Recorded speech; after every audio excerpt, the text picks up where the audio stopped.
আল্লাহ রাসূল সাল্লাল্লাহু আলাইহি ওয়াসাল্লাম কোন একটা মজলিসে একজন আনসারী সাহাবীর ব্যাপারে ঘোষণা দিল, বলল এখন যে সাহাবী এসে বসবে সে সাহাবী জান্নাতি। আনসারী সাহাবী এসে বসলো, সবাই তো অবাক, আমাদের কারো ব্যাপারে বিশ্বনবী এই কথা বলল না, এই আনসারী সাহাবী জান্নাতি। আবার কয়েকদিন পরে আরেকটা মজলিসে বিশ্বনবী আবার ঘোষণা দিলেন, এই মুহূর্তে এমন একজন সাহাবী এসে এইখানে বসবে, এই সাহাবীটা জান্নাতি। সবাই খেয়াল করে দেখলো, আগের মজলিসে যেই লোকটাকে বিশ্বনবী জান্নাতি বলে ঘোষণা দিয়েছে, আজকেও ওই সাহাবী এসে ওই জায়গায় বসেছে। তৃতীয় দিন আবার বিশ্বনবী বললেন, এখন একজন সাহাবী এখানে এসে বসবে, সে জান্নাতি। সবাই খেয়াল করে দেখলো, ওই সাহাবীটাই আবার এসে বসেছে। সবাই অবাক, কি আজীব, কি আছে এই সাহাবীর মধ্যে, যে সাহাবীর ব্যাপারে খুব বিশ্বনবী তিনবার ঘোষণা দিলেন যে সে জান্নাতি। সবচেয়ে বেশি অবাক হয়েছিলেন সাইয়েদনা আব্দুল্লাহ ইবনে আমর ইবনে আস। মনে মনে ভাবলেন, এটা তো চারটিখানে কোনো কথা না, বিশ্বনবীর অ্যানাউন্সমেন্ট। দুনিয়ার বুকে বিশ্বনবী তিনবার এই আনসারী সাহাবীকে জান্নাতি বলে ঘোষণা দিয়েছে, নিশ্চয়ই এই সাহাবীর এমন বিশেষ কোনো আমল আছে, এমন বিশেষত্ব আছে যেটা আমাদের মধ্যে নাই। যেমন করেই হোক এই সাহাবীর ভেতরের সব খবর আমার জানতে হবে। সাইয়েদনা আব্দুল্লাহ ইবনে আমর ইবনে আস একবার পরিকল্পনা করে ওই সাহাবীর বাড়িতে চলে গেলেন, যে বললেন, ভাই আমার আব্বার সাথে কয়েকদিন ধরে ঝগড়া, আমার ঘরে থাকতে মন চাচ্ছে না, তোমার বাসায় মেহমান হয়ে এসেছি, যদি তুমি অনুমতি দাও তোমার বাড়িতে 3 দিন মেহমান হয়ে আমি থাকতে চাই। কখন এই আনসারী সাহাবী কি করে, 1 দিন 2 দিন 3 দিন পর্যন্ত ফলো করার পরে সাইয়েদনা আব্দুল্লাহ ইবনে আমর ইবনে আস এমন কোনো বিশেষ আমল এই সাহাবীর মধ্যে খুঁজে পায় নাই। 3 দিন গভীরভাবে পর্যবেক্ষণ, অবজারভেশনের পরে বিশেষ কোনো আমল ওনার চোখে পড়ে নাই। এবার 3 দিন পরে তো চলে যাবার পালা, ঠিক কিনা? এবার তিনি সোজা সাপটা আনসারী সাহাবীর কাছে যেয়ে ভিতরের কথা খুলে বলে ফেললেন, বললেন, ও ভাই, আসলে আমার বাবার সাথে এমন বড় কোনো ঝগড়া আমার হয় নাই যে কারণে বাড়ি থেকে বের হয়ে তোমার মেহমান আমার হওয়া লাগবে। আমি বিশেষ এক উদ্দেশ্যে এসেছি। কি উদ্দেশ্য?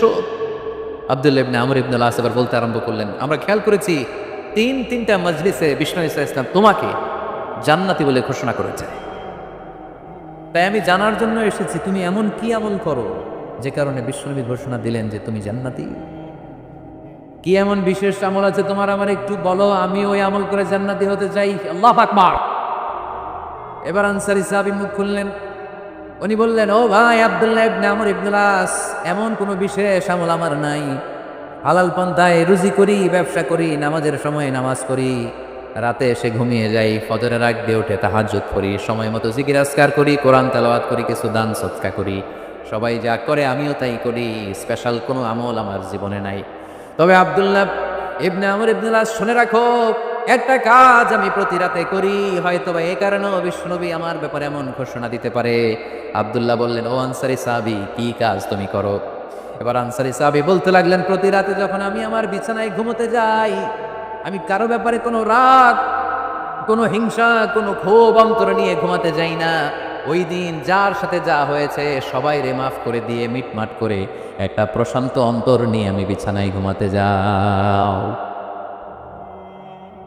ওই দিনে কেউ আমার গালি দিছে, কেউ আমার বকা দিছে, কেউ আমার বিরুদ্ধে মিছিল করছে, উল্টাপাল্টা যে যাই করুক না কেন, আমি কিচ্ছু মনে রাখি না। আবি ইলা ফিরাশি, আমি এমনভাবে আমার বিছানায় যাই, ওয়ালাইসা ফি কলবি হিকদুন আলা আহাদ, এমন অবস্থায় আমি শুয়ে পড়ি যে আমার হৃদয়ে কারো ব্যাপারে আমার হৃদয়ে কোনো ক্ষোভ নাই, কোনো হিংসা নাই, কোনো অহংকার নাই, সব রাগ ক্ষোভ ভুলে গিয়ে সবাইকে ক্ষমা করে দিয়ে আমি বিছানায় ঘুমাতে যাই। এজন্য বিশ্বনবী এই সাহাবীকে তিনটা মজলিসের ভরা মজলিসের মধ্যে জান্নাতি বলে ঘোষণা করেছে। এই হাদিস থেকে শিক্ষা হলো, আমরাও যদি প্রতি রাতে বিছানায় ঘুমোতে যাওয়ার আগে সবাই রে মাফ করে দিয়ে মনের যত ক্ষোভ জ্বালা যন্ত্রণা আছে সব ভুলে যে বিছানায় ঘুমাতে পারি, এই সাহাবীর মতো আমাদেরকেও জান্নাতি হিসেবে কবুল করবে কে? পারবেন আজকে থেকে? বিছানায় যাওয়ার আগে কি করবেন? আজকে সবাই রে মাফ করে দিব। যে আমার উপর জুলুম করছে ওই বিচার আল্লাহ করবে। কে কি বললো ওটা দেখার দরকার নেই। কারো ব্যাপারে কোনো ক্ষোভ, কোনো তিক্ত অভিজ্ঞতা, জ্বালা যন্ত্রণা অন্তরে রাখবেন? রাখলে লাভ না লস? এটা আরো জ্বালা দিবে আমারে, এটা আরো ভেতর থেকে কষ্ট দিবে। It will burn me inside, ভিতরে জ্বালিয়ে পুড়িয়ে শেষ করে দিবে। এগুলো বয়ে বেড়াতে চাই না আমি, আমি সব মাফ করে দিতে চাই। চিল্লায় বলো ঠিক কিনা? এজন্য আল্লাহ বললেন আমার মুত্তাকিন বান্দাদের 3 নাম্বার বৈশিষ্ট্য, তারা অন্যের প্রতি রাগ ক্ষোভ অন্তরে পুষে রাখে না। অন্তরে রাগ ক্ষোভ জ্বালা পেলে পুষে রাখে না, বরং সবাইকে মুত্তাকি বান্দারা ক্ষমা করে দেয়। পারা যাবে? কি করবেন? ক্ষমা করব। কি করবেন? 3টা গেল, আর কয়টা? 2 মিনিটে শেষ করে দিবেন ইনশাআল্লাহ। মোট মুত্তাকিনদের বৈশিষ্ট্য কয়টা? হ্যাঁ, গেছে কয়টা? 1 নম্বরটা কি ছিল বলেন? মাশাআল্লাহ, সুখে দুঃখে, সুখে দুঃখে সবসময় দান করা 2 নাম্বার। রাগকে নিয়ন্ত্রণ করা 3 নাম্বার। ক্ষমা করে দেয়া, এই কাজগুলো যারা করে তাদেরকে আল্লাহ পছন্দ করে। আল্লাহ বললেন ওয়াল্লাহু ইউহিব্বুল মুহসিনিন, অন্যের প্রতি যারা ইহসান করে তাদেরকে পছন্দ করে কে?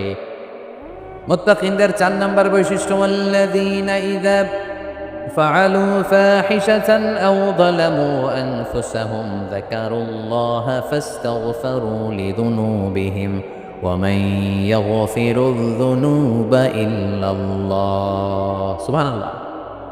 4 নাম্বার বৈশিষ্ট্য, মুত্তাকিরা যদি কোনো অশ্লীল কাজ করে, অশ্লীল কাজ হয়ে যেতে পারে না? যুবক ভাইরা, তোমাদের ওয়াজ, ভুল হইতে পারে।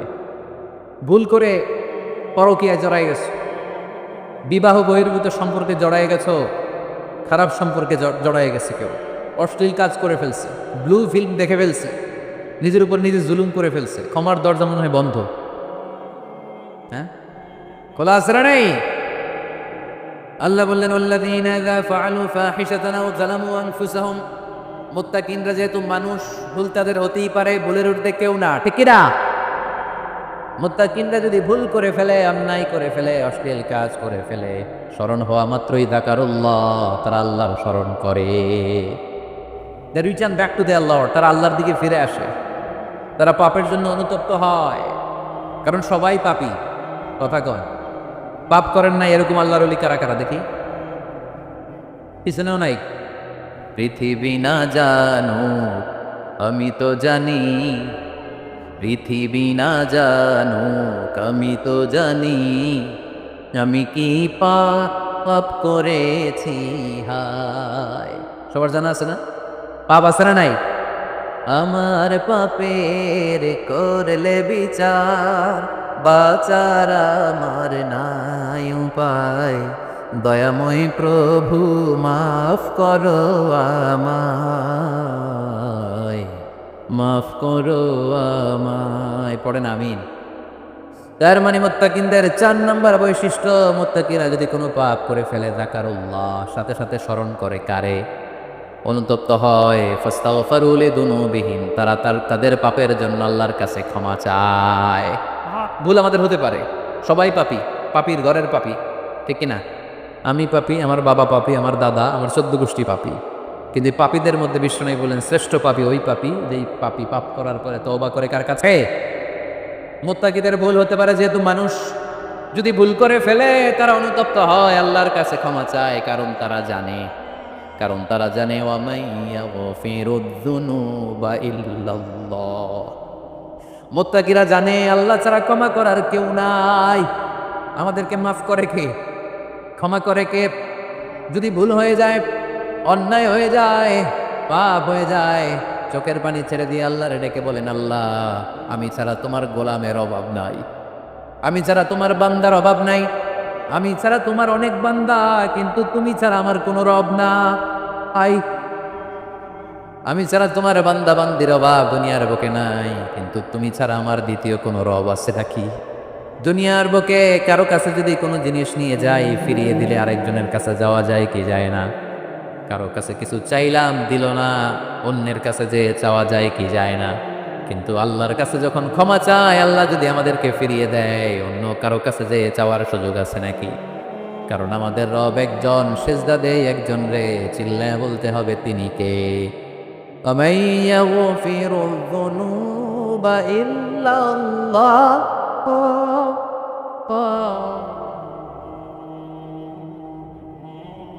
ومن يغفر الذنوب إلا الله।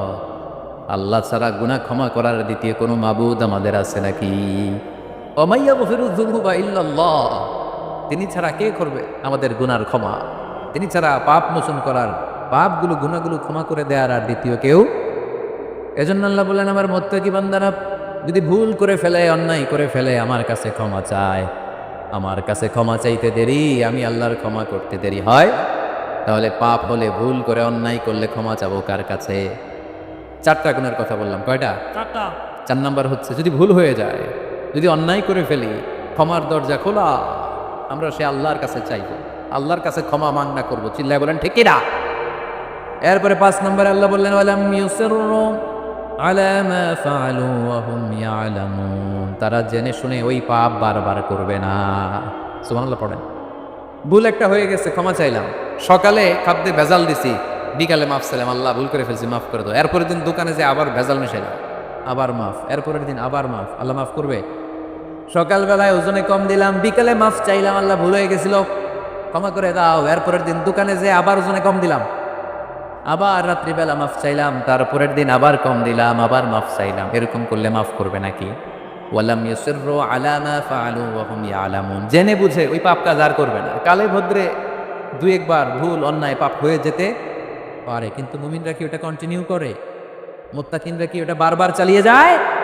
বারবার চালালে এটা আল্লাহর সাথে গেম খেলা হয়, ঠিক কি না? সকালে আল্লাহর কই একটা, বিকালে আজকে একটা, কালকে এমনটা করা যাবে?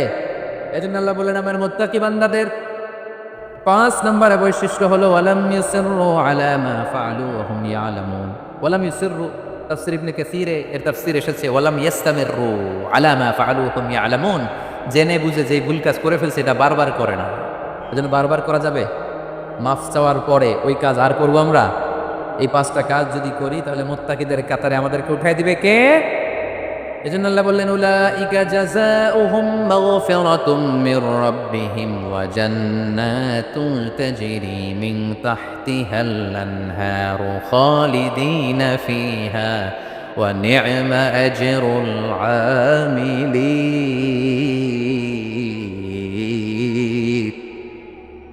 আল্লাহ বললেন আমার মুত্তাকি বান্দাদের এই 5টা বৈশিষ্ট্য যদি কারো মধ্যে থাকে, তাদেরকে আমি ক্ষমাও করে দেব, জান্নাতও দিয়ে দেব। ডানে যাব না বায়ে? আরো জোরে, ডানে না বায়ে? ডানে আছে ক্ষমা আর জান্নাত, ডানে কি?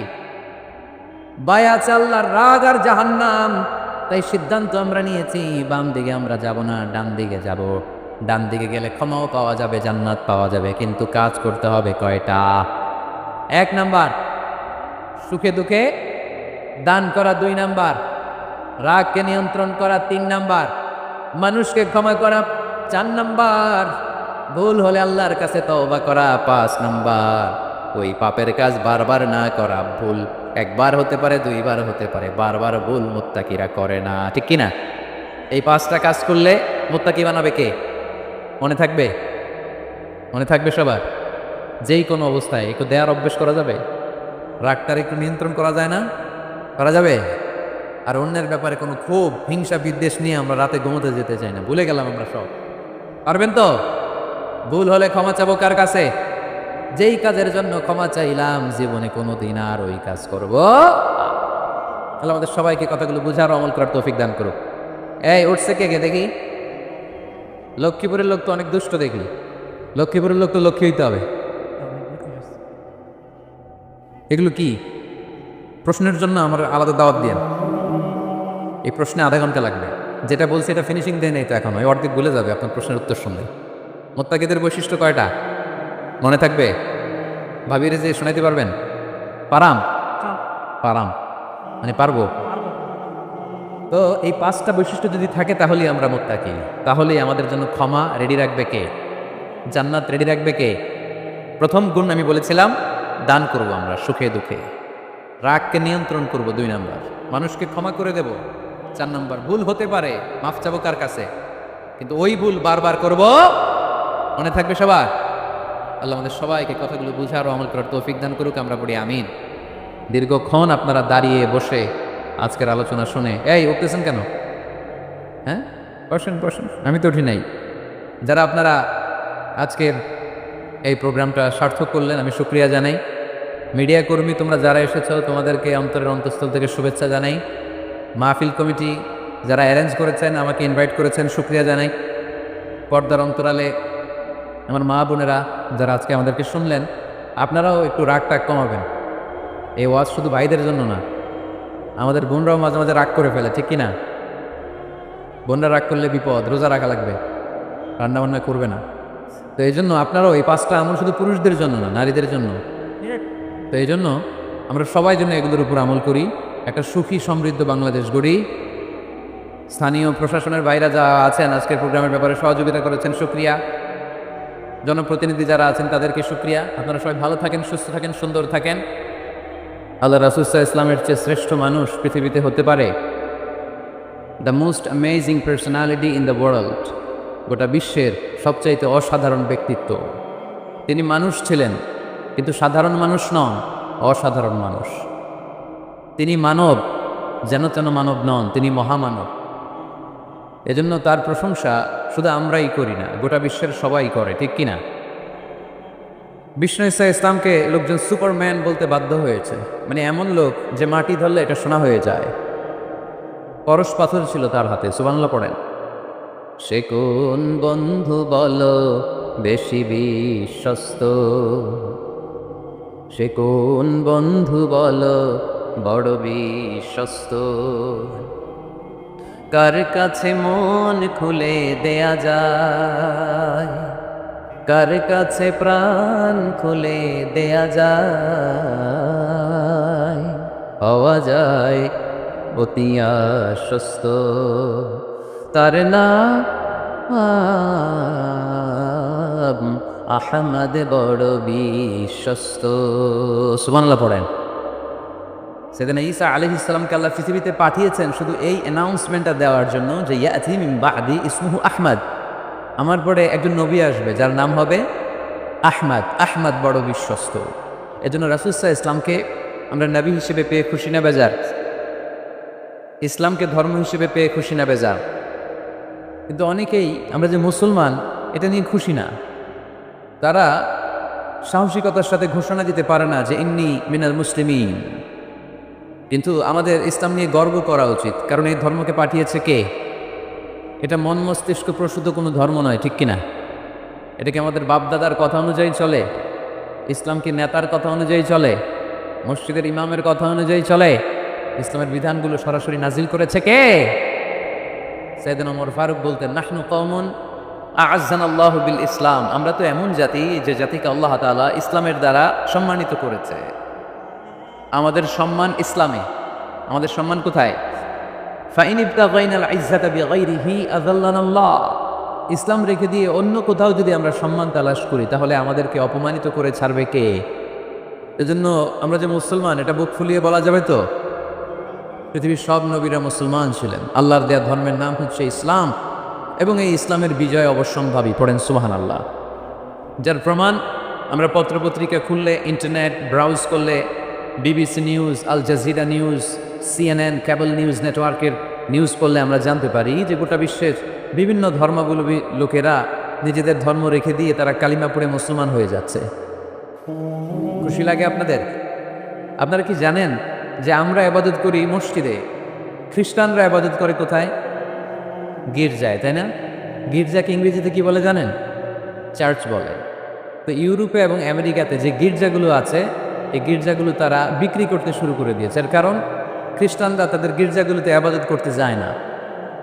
আমরা তো নামাজ 3 ওয়াক্ত পড়ি, 2 ওয়াক্ত বা 5 ওয়াক্ত, 7 দিনে তো একবার হাজিরা দিতে যাই, ঠিক কিনা? তো ওদের এমন দশা আছে, ওদের গির্জাগুলোতে 1 মাসও যায় না, 6 মাসও একবার যায় না। তো এই গির্জা রাইখা লাভ আছে? লাভ নাই। এই গির্জা ওরা বিক্রি করতে শুরু করেছে। আর ওখানকার মুসলিম কমিউনিটির নেতারা এই সুযোগে গির্জাগুলো কম দামে কিনে এটারে মসজিদ বানাইতে শুরু করছে। ইউরোপ আমেরিকাতে আলহামদুলিল্লাহ আপনারা শুনে খুশি হবেন, ওরা ইসলামিক সেন্টার বলে এগুলোকে। কি বলে? Islamic centre. আমাদের এরকম ইসলামিক সেন্টার করা দরকার, যেখানে দার্স হবে, দার্স, রেগুলার দার্স হবে। এই যে তাফসির মাহফিলগুলো বছরে একবার, গত বছর আসছিলাম এখানে, আবার 1 বছর পরে দেখা, কি শিখলেন কি শিখলেন না, কি বুঝলেন কি বুঝলেন না, আর জানাশোনার সুযোগ হয়েছে নাই। কিন্তু সেন্টার যদি হয়, ওখানে শিশু কিশোরদের আলাদা কোরআন শিক্ষার আসর, আমার বোনদের আলাদা শিক্ষার আসর, বয়স্কদের আলাদা কোরআন শিক্ষার আসর, তারপরে সেখানে হেজামা সেন্টার থাকবে, রোকিয়া সেন্টার থাকবে, তালিম, তাদরিস, তারবিয়া সব ব্যবস্থাপনা থাকবে। এজন্য সব জায়গায় এরকম সেন্টার থাকার দরকার আছে না নাই? যতদিন আমরা এই ইউনাইটেড থাকব ততদিন আমাদের দিকে চোখ তুলে তাকাবার খবরদারি কারো থাকবে না। আর ইউনিটি যখন ব্রেকডাউন করবে, আমরা শততা বিভক্ত, একজন আরেকজনের গালি দিবে, একজন আরেকজনের কাফের বলবে, তখনই সমাজের সব শান্তি সুখ এগুলো বিনষ্ট হতে চলবে। সুজোরে বলেন ঠিক কিনা? মুসলিম উম্মার মধ্যে এখন এই সমস্যা, ইউনিটি নাই। We don't have any central leadership, আমাদের কেন্দ্রীয় নেতৃত্ব নাই। এই যে ফিলিস্তিনে যে মারে আমাদেরকে পাখির মতো গুলি করে, মিয়ানমারের রাখাইন রাজ্য থেকে 10 লক্ষ মুসলমান তাড়ায় দিল টেকনাফে, এখন তারা পাহাড়ি এলাকায় আশ্রয় নিয়েছে। সিরিয়াতে মার খেয়ে গোটা বিশ্বে এরা ছড়িয়ে আছে। এই যে মুসলমানরা গোটা বিশ্বে মার খায়, আমাদের পক্ষে কথা বলার মতো আমাদের কোনো কেন্দ্রীয় লিডার আছে? সেন্ট্রাল লিডারশিপ নাই। আল খিলাফা আল ইসলামিয়া, ইসলামিক ক্যালিফ্যাট, এটা নাই। এই সেন্ট্রাল লিডারশিপ না থাকার কারণে গোটা বিশ্বে আমরা আজ নির্যাতিত, নিষ্পেষিত। আমাদের কোনো মা বাপ নাই, যেরকম ঠিক কিনা? এদিকে লাথি মারলে ওইদিকে যাই, ওদিকে লাথি মারলে এদিকে আসি। আমাদের পক্ষ নিয়ে, আমাদের স্বার্থ নিয়ে যে কথা বলবে, জাতিসংঘে হুঙ্কার তুলবে, ওআইসি থেকে ঘোষণা আসবে, ওরকম একটা নেতাও আমাদের নাই, যেরকম ঠিক কিনা? ওমরে ফারুকের মতো যদি একটা নেতা থাকতো, তাহলে গোটা বিশ্বে মুসলমানরা এক আমব্রেলার নিচে, এক ছাতার নিচে চলে আসতো, তাই না? এমন সাহাবী ছিলেন, বিষ্ণু ইসা ইসলাম তার ব্যাপারে বলেছেন, আসাদুহুম ফি আমরিল্লাহি ওমর, আল্লাহর জমিনে আল্লাহর দিন বাস্তবায়নের জন্য সবচেয়ে কঠিন সাহাবী ছিল যিনি, তিনি হচ্ছেন ওমর। মুনাফিকরা ওমরে ফারুককে দেখে ভয় পেত, খোদ শয়তান ইবলিস ওমরে ফারুককে দেখে ভয় পেত। আলহামদুলিল্লাহ পড়বেন না? বিষ্ণু ইসা ইসলাম বলতেন, ওমর তুমি যদি এই রাস্তা দিয়ে হাঁটো আর শয়তান তোমারে দেখে, তাহলে শয়তান এই রাস্তা রেখে দিয়ে অন্য রাস্তা দিয়ে হাঁটে। লা নবিয়্যা বা'দি ওয়ালা রাসূলা, আল্লাহ রাসূল বললেন, আমার পরে কোনো নবীও নাই, রাসূলও নাই, তবে আমার পরে কেউ যদি নবী হতো, ওমর নবী হয়ে যেত। এরকম একজন ওমরের আমাদের দরকার। এরকম একজন ওমরের অপেক্ষায় আমরা। একজন হলেই চলবে, কয়জন লাগবে? যুগ জামানা পাল্টে দিতে চাই না অনেকজন। এক মানুষই আনতে পারে জাতির জাগরণ। এক মানুষই বিপদকালে বাঁচায় কাফেলায়, ক্ষুদ্র ডিঙ্গি বাঁচায় জাহাজ অসীম দরিয়ায়। কয়জন ওমর দরকার? আমরা সেই ওমরের জন্য অপেক্ষা করছি, যার নেতৃত্বে, যেই আল ইমাম আল মাহদি, যার নেতৃত্বে গোটা বিশ্বে শান্তি, সভ্যতা, ভদ্রতা আবার প্রতিষ্ঠিত হবে। এক ছাতার নিচে মুসলমানেরা থাকবে, কেউ কারো ব্যাপারে হৃদয়ে কোনো বিদ্বেষ রাখবে, ঘৃণা রাখবে, কেউ কাউকে গালি দিবে না। এই সুসম্পর্ক, এই ঐক্যের জন্যই ইসলাম। একসাথে উদখুলু ফিস সিলমি কাফা, পরিপূর্ণভাবে সবাই মিলে ইসলামের রশিকে আঁকড়ে ধরো, তাহলেই বরকত দিবে কে? ওমরে ফারুক বলতেন, নাহনু কওমুন আ'আজ্জানাল্লাহু বিল ইসলাম, আমরা তো এমন জাতি যে জাতিকে আল্লাহ তাআলা ইসলাম দিয়ে সম্মানিত করেছে। আমাদের সম্মান ইসলামে, এখন ইসলাম রেখে দিয়ে অন্য জায়গায় সম্মান খুঁজি। এজন্যই লাথি খাই, এজন্যই অপমানিত, এজন্যই নেতৃত্ব শূন্য। জোরে বলেন ঠিক কিনা? গোড়ার দিকে যদি না যায়, মূলের দিকে যদি ফিরে না আসে, আমাদেরকে গালি দেয় মৌলবাদ। মৌলবাদ মানে হচ্ছে যে মূলের দিকে ফিরে আসে, return back to the root. শিখর থেকে, শেকড় থেকে শিখরে, শিখরে যেতে হলে আগে শেকড়ে যেতে হবে। জোরে বলেন ঠিক কিনা? এজন্য ঐক্যের কোনো বিকল্প নাই। আমি আমার আলোচনার শুরুতে এই মেসেজটা আপনাদের কাছে ড্রপ করতে চাই যে আসুন আমরা কাদা ছোড়াছুড়ি ছেড়ে দেই, হিংসা বিদ্বেষ ভুলে যাই, হৃদয়টারে সবার জন্য উজাড় করে দেই। মুমিনদের হৃদয়ে থাকবে সবার জন্য ভালোবাসা। কি থাকবে? আল্লাহ রাসূল সাল্লাল্লাহু আলাইহি ওয়াসাল্লাম মক্কা থেকে যখন মদিনাতে গেলেন, তিনি দেখলেন দলে দলে লোকজন কালিমা পড়ে মুসলমান হচ্ছে, বড় একটা মুসলিম কমিউনিটি গড়ে উঠল। আল্লাহ রাসূল সাল্লাল্লাহু আলাইহি ওয়াসাল্লাম খেয়াল করে দেখলেন ওখানে শুধু মুসলিম কমিউনিটি নয়, ওখানে জিউস কমিউনিটি আছে, মানে ইহুদি কমিউনিটি। মদিনাতে ইহুদিরাও থাকতো। আবার খেয়াল করে দেখলেন আশেপাশে খ্রিস্টান কমিউনিটিও আছে। তাহলে মোট কয়টা কমিউনিটি হলো? রাসূল সাল্লাল্লাহু আলাইহি ওয়াসাল্লাম এই 3 দলকে নিয়ে একটা চার্টার করলেন। চার্টার, ইতিহাসে এটা মদিনা চার্টার নামে পরিচিত, মদিনা সনদ। সুবহানাল্লাহ পড়েন। 3 ধর্মের লোক, 3 জাতি একসাথে থাকে, আর আমরা এক বাঙালি এক দেশে থাকতে পারি না। এক দল আরেক দলের বলে তুমি ভারতপন্থী, ওই দল আরেক দলের বলে তুমি পাকিস্তানপন্থী। বাংলাদেশপন্থী কেউ হতে চায় না। আমরা কোনপন্থী? জোরে বলতে হবে। দেশের স্বার্থটারে সামনে নিয়ে আসতে হবে। তো সম্মানিত শুধু রাসূল সাল্লাল্লাহু আলাইহি ওয়াসাল্লাম ইহুদিদের সাথে বসেছেন।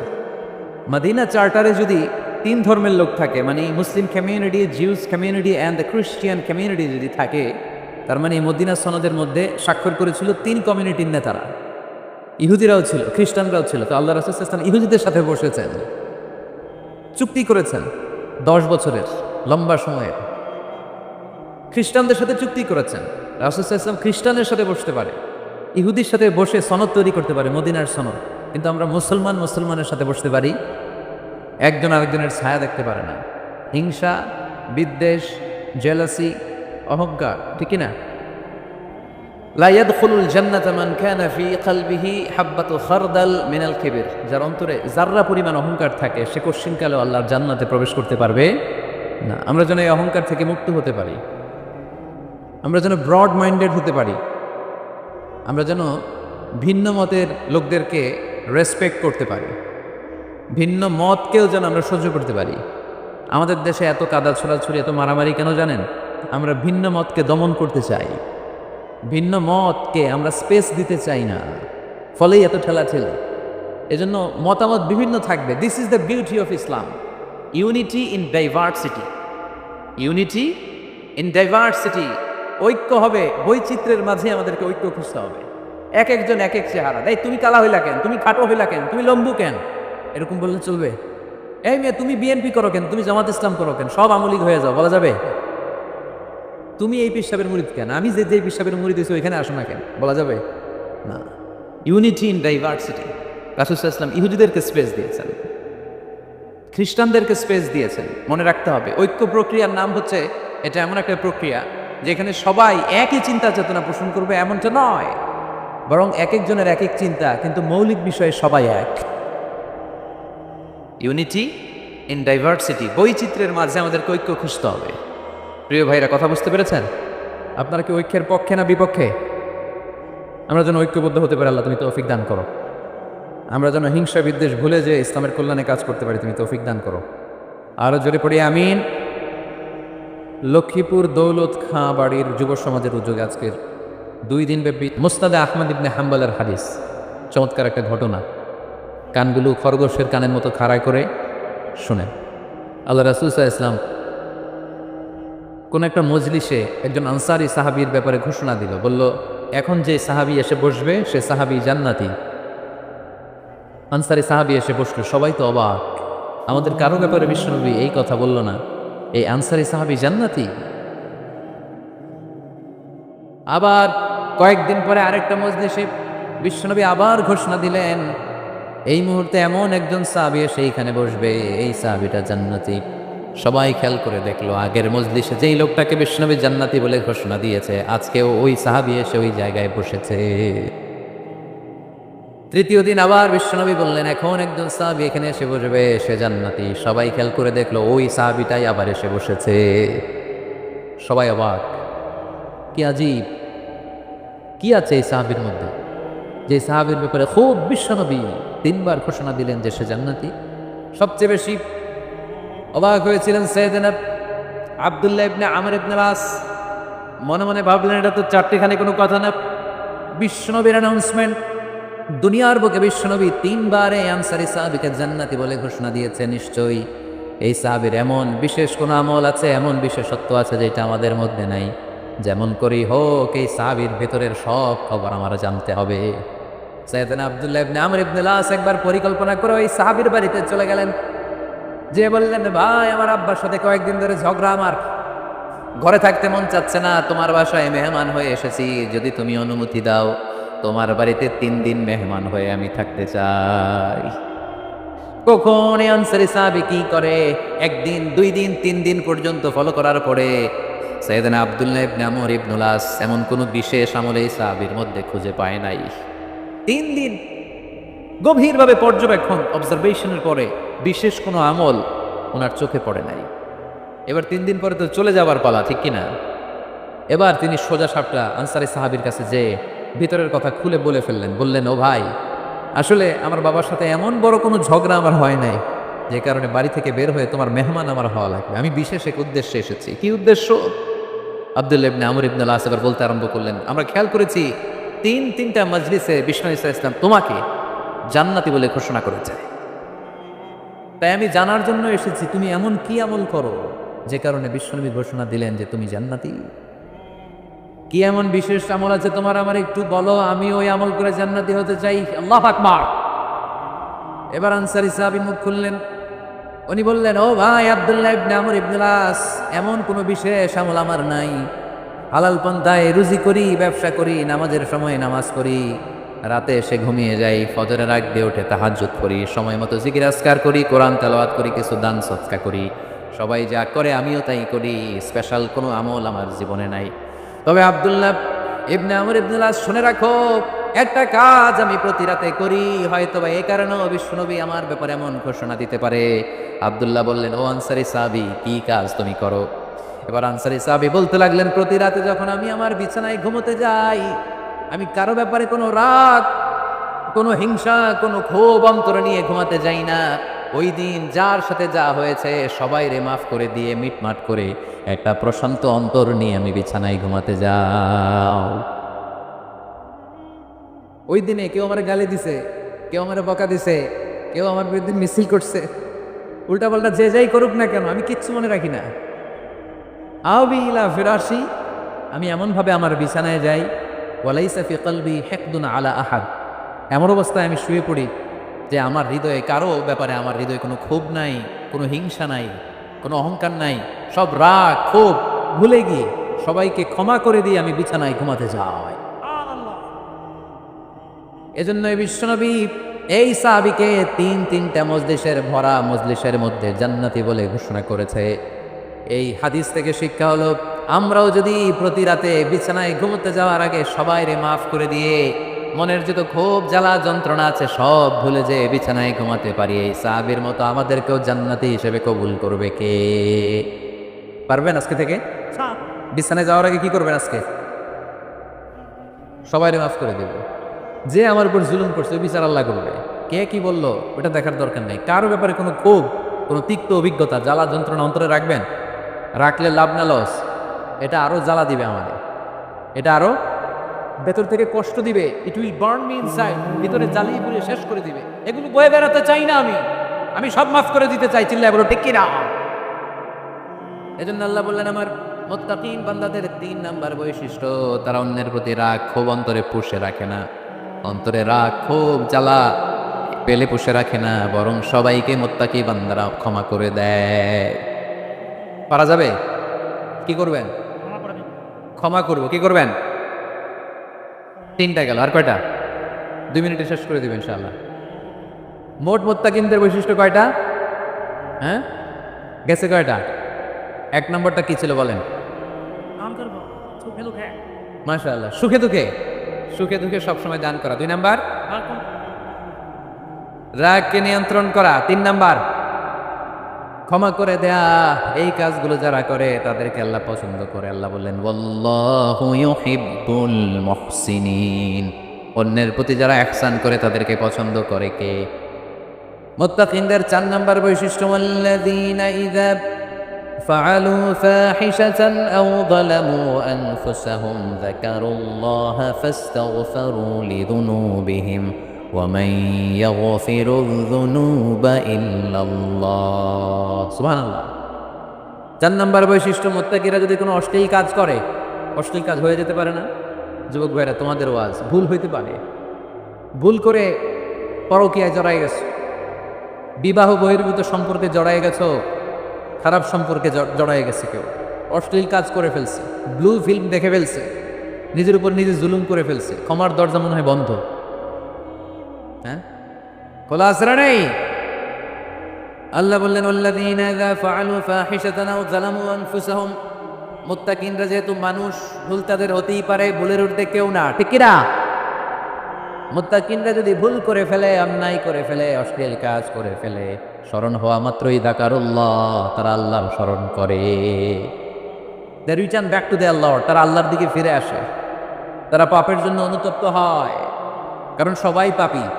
কথা কয়, পাপ করেন নাই এরকম আল্লাহর ওলি কারা কারা দেখি, পিছনেও নাই।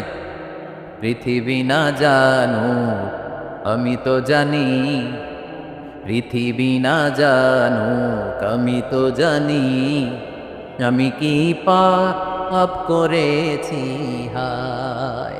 সবার জানা আছে না? পাপ আছে না নাই?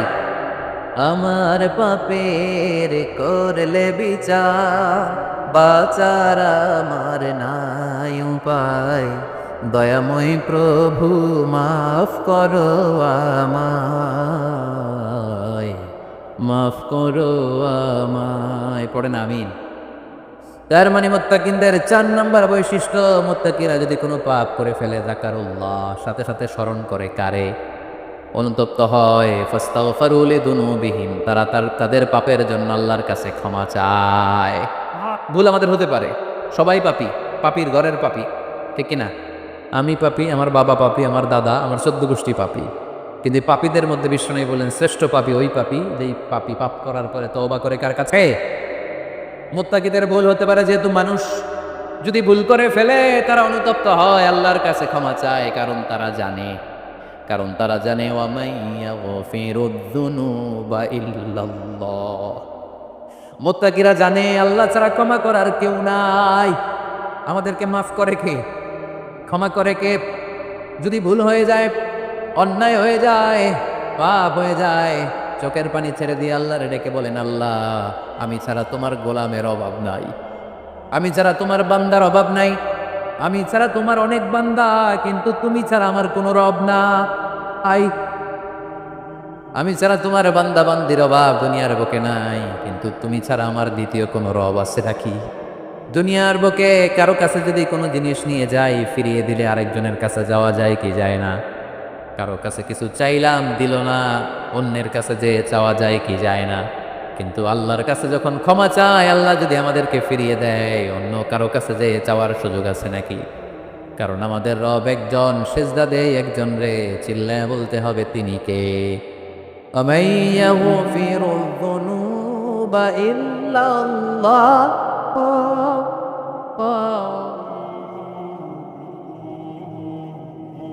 ওয়ামাইয়াগফিরুয-যুনুবা ইল্লাল্লাহ।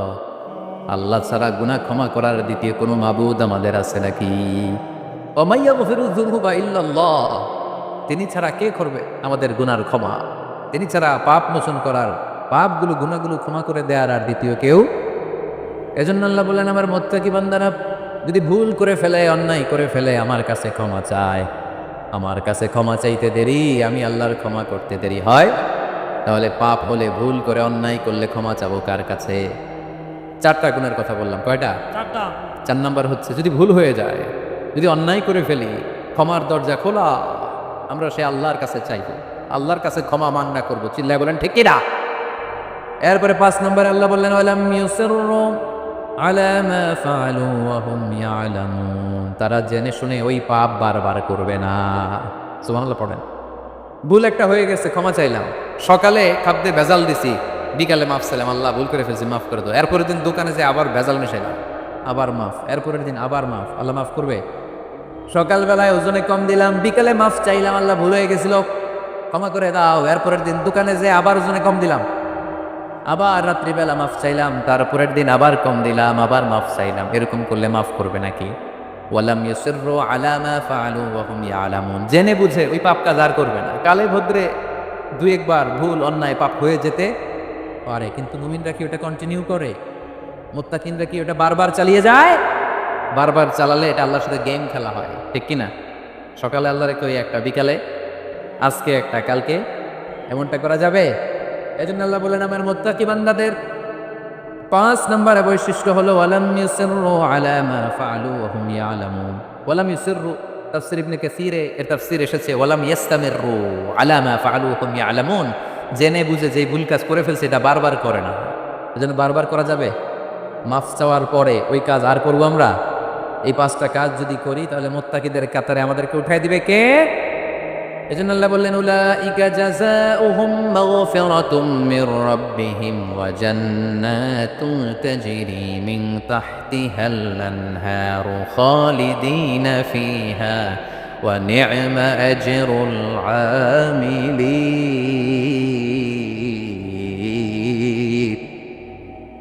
আল্লাহ বললেন, আমার মুত্তাকি বান্দাদের এই পাঁচটা বৈশিষ্ট্য যদি কারো মধ্যে থাকে, তাদেরকে আমি ক্ষমাও করে দেব, জান্নাতও দিয়ে দেব। ডানে যাব না বায়ে? আরো জোরে, ডানে না বায়ে? ডানে আছে ক্ষমা আর জান্নাত, ডানে কি? বায়ে আছে আল্লাহর রাগ আর জাহান্নাম। তাই সিদ্ধান্ত আমরা নিয়েছি, বাম দিকে আমরা যাব না, ডান দিকে যাব। ডান দিকে গেলে ক্ষমাও পাওয়া যাবে, জান্নাত পাওয়া যাবে, কিন্তু কাজ করতে হবে কয়টা? 1 নাম্বার, সুখে দুঃখে দান করা। 2 নাম্বার, রাগকে নিয়ন্ত্রণ করা। 3 নাম্বার, মানুষকে ক্ষমা করা। 4 নাম্বার, ভুল হলে আল্লাহর কাছে তওবা করা। 5 নাম্বার, ওই পাপের কাজ বারবার না করা। ভুল একবার হতে পারে, 2 বার হতে পারে, বারবার ভুল মুত্তাকিরা করে না, ঠিক কি না? এই 5টা কাজ করলে মুত্তাকি বানাবে কে? মনে থাকবে? মনে থাকবে সবার? যেই কোনো অবস্থায় একটু দেয়ার অভ্যেস করা যাবে? রাগটার একটু নিয়ন্ত্রণ করা যায় না? করা যাবে? আর অন্যের ব্যাপারে কোনো ক্ষোভ, হিংসা, বিদ্বেষ নিয়ে আমরা রাতে ঘুমোতে যেতে চাই না, ভুলে গেলাম আমরা সব। পারবেন তো? ভুল হলে ক্ষমা চাবো কার কাছে? যেই কাজের জন্য ক্ষমা চাইলাম, জীবনে কোনোদিন আর ওই কাজ করব না। আল্লাহ আমাদের সবাইকে কথাগুলো বুঝার, আমল করার তৌফিক দান করুক। এই উঠছে কে কে দেখি? লক্ষ্মীপুরের লোক তো অনেক দুষ্ট দেখলি। লক্ষ্মীপুরের লোক তো লক্ষ্মী হইতে হবে। এগুলো কি? প্রশ্নের জন্য আমার আলাদা দাওয়াত দিয়েন। এই প্রশ্নে আধা ঘন্টা লাগবে। যেটা বলছি এটা ফিনিশিং দেয় নাই তো এখন, ওই অর্ধেক ভুলে যাবে আপনার প্রশ্নের উত্তর শুনলে। মুত্তাকিদের বৈশিষ্ট্য কয়টা মনে থাকবে? ভাবিরে যে শোনাইতে পারবেন? পারাম পারাম মানে পারবো। তো এই 5টা বৈশিষ্ট্য যদি থাকে তাহলেই আমরা মুত্তাকি। তাহলেই আমাদের জন্য ক্ষমা রেডি রাখবে কে? জান্নাত রেডি রাখবে কে? প্রথম গুণ আমি বলেছিলাম, দান করব আমরা সুখে দুঃখে। রাগকে নিয়ন্ত্রণ করব 2 নাম্বার। মানুষকে ক্ষমা করে দেব 4 নাম্বার। ভুল হতে পারে, মাফ চাবো কার কাছে? কিন্তু ওই ভুল বারবার করব। মনে থাকবে সবার? আল্লাহ আমাদের সবাইকে কথাগুলো বুঝার ও আমল করার তৌফিক দান করুক। আমরা বলি আমিন। দীর্ঘক্ষণ আপনারা দাঁড়িয়ে বসে আজকের আলোচনা শুনে, এই উঠতেছেন কেন? হ্যাঁ, বসেন বসেন, আমি তো উঠি নাই। যারা আপনারা আজকের এই প্রোগ্রামটা সার্থক করলেন, আমি শুকরিয়া জানাই। মিডিয়া কর্মী তোমরা যারা এসেছো, তোমাদেরকে অন্তরের অন্তঃস্থল থেকে শুভেচ্ছা জানাই। মাহফিল কমিটি যারা অ্যারেঞ্জ করেছেন, আমাকে ইনভাইট করেছেন, শুকরিয়া জানাই। পর্দার